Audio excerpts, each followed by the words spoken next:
Doctor ইউনূসের বলা reset button নিয়ে ফেসবুকে বিতর্কিত পোস্ট দিয়ে ওএসডি হয়েছে লালমনিরহাট জেলা প্রশাসনের নির্বাহী ম্যাজিস্ট্রেট তাপসী তাবাসসুম উর্মি।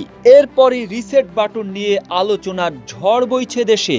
এবার সেই রিসেট বাটনের ব্যাখ্যা দিলেন অনলাইন অ্যাক্টিভিস্ট এবং লেখক পিনাকি ভট্টাচার্য। ইউটিউবে ছাড়া এক ভিডিওতে পিনাকি বলেন, ভয়েস অব আমেরিকার যেই সাক্ষাৎকারে ডক্টর ইউনূস রিসেট বাটনের কথা বলেন সেখানে তাকে বলতে শোনা যায়, এখন নতুন ভঙ্গিতে আমরা গড়ে তুলব। দেশের মানুষও তা চায়। নতুন ভঙ্গিতে চলার জন্য আমাদের যেটা করতে হবে সেটা হলো আমাদের সংস্কার করতে হবে। আর পিনাকি বলেন, প্রফেসর ইউনূস বাংলাদেশ প্রসঙ্গে রিসেট বাটন উল্লেখ করছেন, তখন এই কথাই বলছেন উনি যে নতুন সামাজিক এবং রাজনৈতিক সূচনা করার সময় এসেছে। ম্যানুয়াল ইগনিশনে আগুন জ্বালানোর দিন শেষ। যমুনা অটো ইগনিশন গ্যাস স্টোভে রান্না হবে বেশ। পিনাকি তার ভিডিওতে উর্মির স্ট্যাটাস, শেখ হাসিনার ফাঁস হওয়া ফোন কল এবং ভারতে হাসিনার অবস্থান নিয়ে বিশ্লেষণ করতে গিয়ে বলেন, শুধু সমস্যার কথাই নয়, একই সাথে কিভাবে হাসিনা এবং ইন্ডিয়ার আস্ফালন স্তব্ধ করে দেওয়া যাবে সেই উপায়ও বলে দিয়েছেন। পিনাকির মতে ইন্ডিয়াকে বলতে হবে হাসিনা কিভাবে ইন্ডিয়াতে আছে, সে কেন হাসিনাকে আশ্রয় দিয়েছে।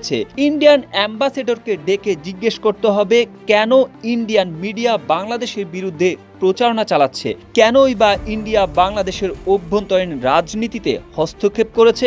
সুখরঞ্জন বালিকে ঢাকার হাইকোর্টের সামনে থেকে আটকের পর কিভাবে ভারতের কারাগারে পাওয়া যায়, বিএনপির সালাউদ্দিনকে ঢাকায় তার বাসা থেকে আটকের পর কিভাবে ভারতের একটা শহরে পাওয়া যায়, দুজনেই তো বাংলাদেশি।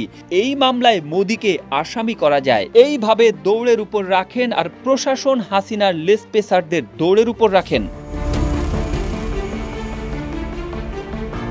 5 অক্টোবর ফেসবুক স্ট্যাটাসে উর্মি লিখেছেন, সাংবিধানিক ভিত্তিহীন অন্তর্বর্তী সরকারের প্রধান উপদেষ্টা বলেছেন, রিসেট বাটনে পুশ করা হয়েছে, অতীত মুছে গেছে। রিসেট বাটনে ক্লিক করে দেশের সব অতীত ইতিহাস মুছে ফেলেছেন তিনি।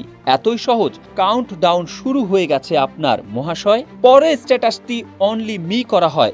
স্ট্যাটাসের বিষয়ে তিনি গতকাল গণমাধ্যমকে বলেন, আমি পোস্ট দিয়েছি, এটাই তো যথেষ্ট, অনলি মি করেছি এখন।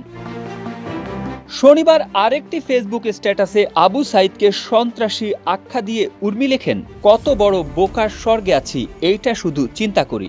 আবু সাইদ বিশৃঙ্খলা সৃষ্টিকারী সন্ত্রাসী একটা ছেলে, যে কিনা বিশৃঙ্খলা করতে গিয়ে নিজের দলের লোকের হাতেই মারা পড়ল, সে নাকি শহীদ, এটাও এখন মানা লাগবে।